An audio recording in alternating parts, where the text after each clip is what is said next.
Bukti dari Bareskrim kayak kemarin, cuman fotokopi aja terlibat ini. Ada kopi di tengah-tengahnya. Ya kan itu, ada tetesan kopi. Mungkin menunjukkan kalau itu fotokopi. Jadi fotonya kopi ini yang jadi ada di situ. Ya. Kenapa tidak yang asli? Ini tidak mungkin. Pertanyaannya, kalau asli mau apa? Kalau palsu mau diapain juga gitu. Itu pertanyaan yang harus dijawab oleh Roy Suryo dan kawan-kawan. Betapa tidak cerdasnya ya kalau kita mau berpolemik soal ini. Saya saja sebagai anggota dewan ya di DPR RI ketika mau maju sebagai anggota dewan, saya menyertakan ijazah fotokopi yang sudah dilegalisir basah. Ya, itu pasti asli karena sudah dilegalisir. Dia minta supaya dilakukan terbuka gelar perkara. Ya, si pelapor tidak pernah hadir. Tidak pernah hadir diperiksa dengan alasan sakit. Semestinya begitu tidak hadir, yaitu Pak Egy ya kalau nggak salah pelapornya, maka itu nggak bisa diproses. Melapor nggak hadir saja kagak. Jadi mestinya pelapor yang harus membuktikan.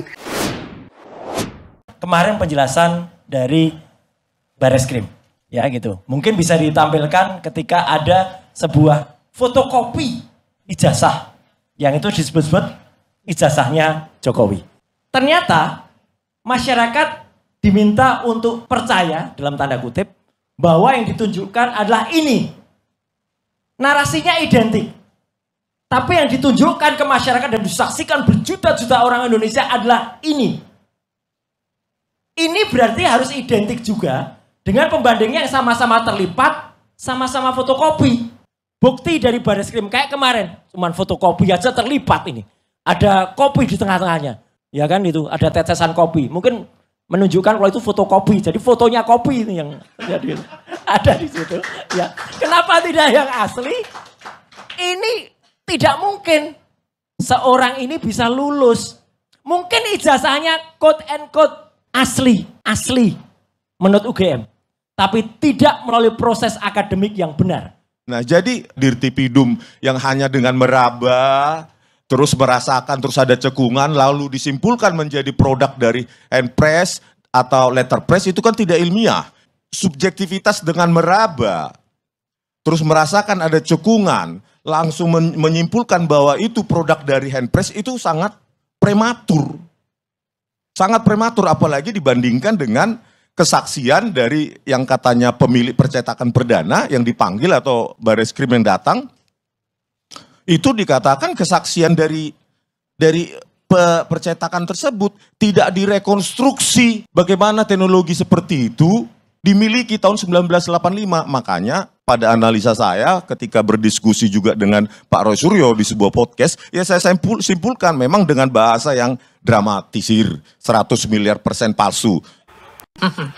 Menurut saya pertanyaannya gini sebenarnya. Pertanyaannya kalau asli mau apa, kalau palsu mau diapain juga gitu. Itu pertanyaan yang harus dijawab oleh Roy Suryo dan kawan-kawan. Yang kedua yang ingin saya sampaikan, betapa tidak cerdasnya ya kalau kita mau berpolemik soal ini. Saya saja sebagai anggota dewan ya di DPR RI ketika mau maju sebagai anggota dewan, saya menyertakan ijazah fotokopi yang sudah dilegalisir basah. Ya, itu pasti asli karena sudah dilegalisir. Nah, apalagi calon presiden gitu. Jadi ini sekelas UGM itu melakukan hal-hal yang menurut kami konyol. Konyol sekali. Saya, Dr. Resmond, Dr. Tifa itu lulusan UGM asli. S1, S2 kami UGM.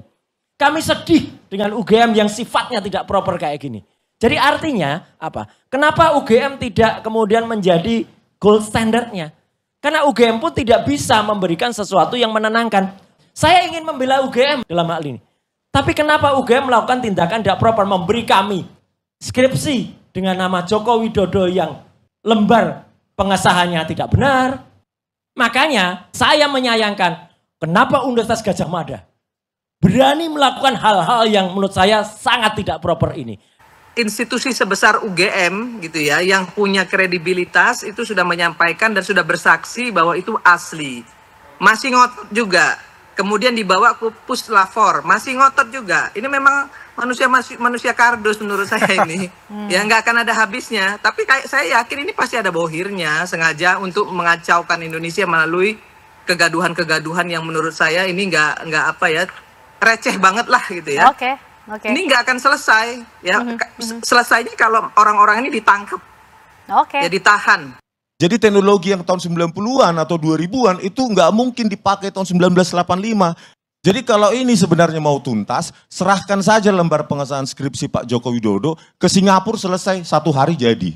Sudah bikin gaduh ya, nggak percaya dengan Republik Indonesia yang berdaulat, malah minta diperiksa di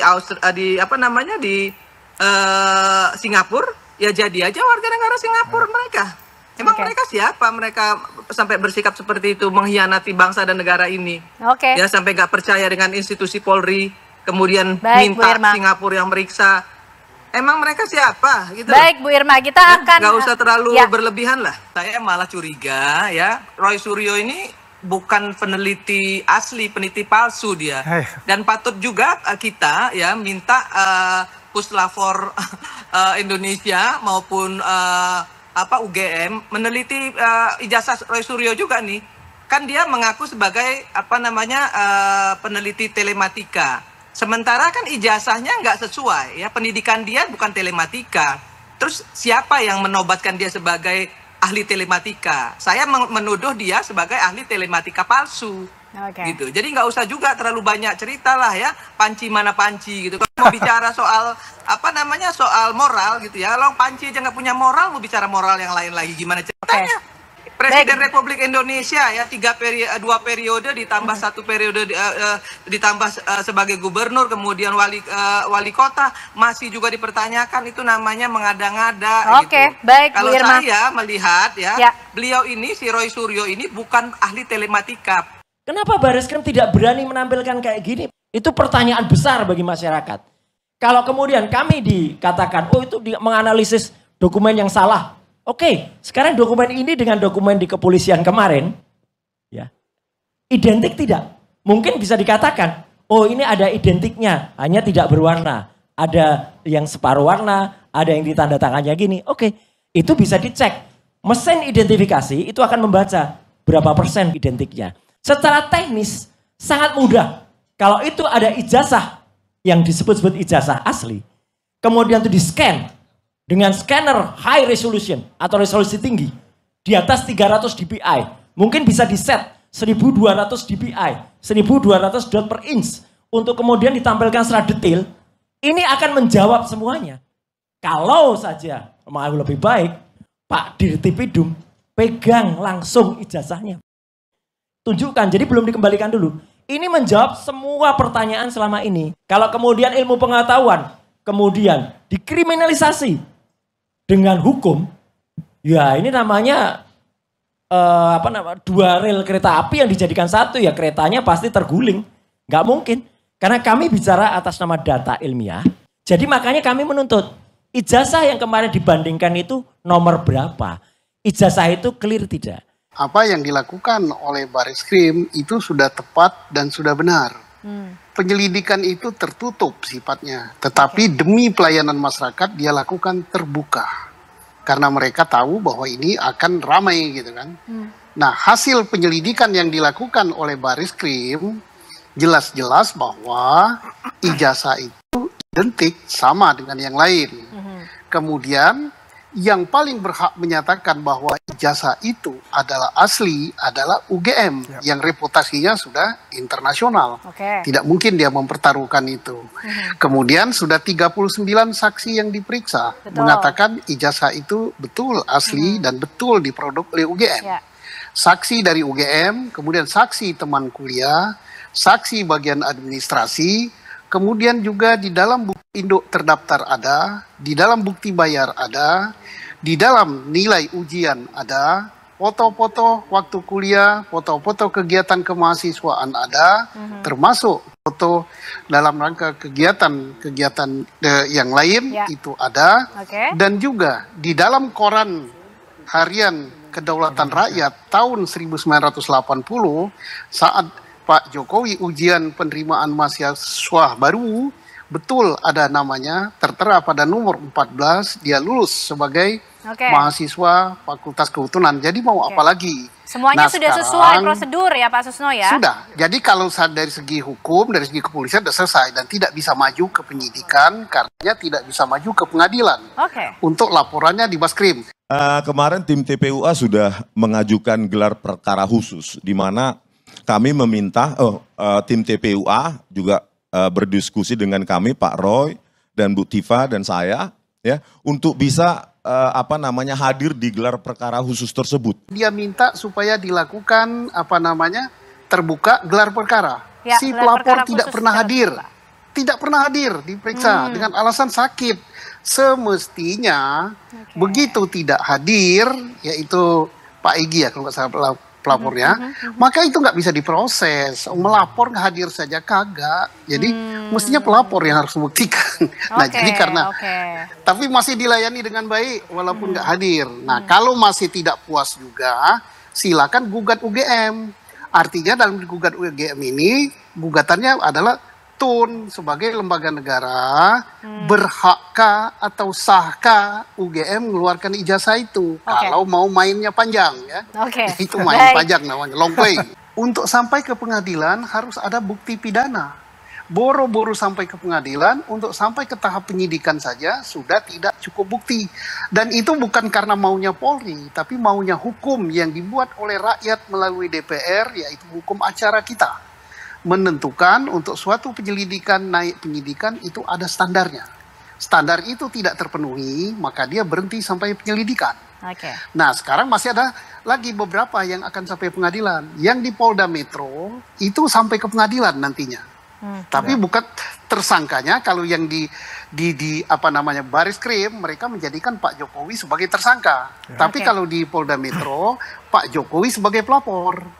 Nah, itu bisa sampai ke pengadilan. Nah, kalau dia mau ke pengadilan, sekarang kan sudah ada tunggu saja yang di Polda Metro Jaya.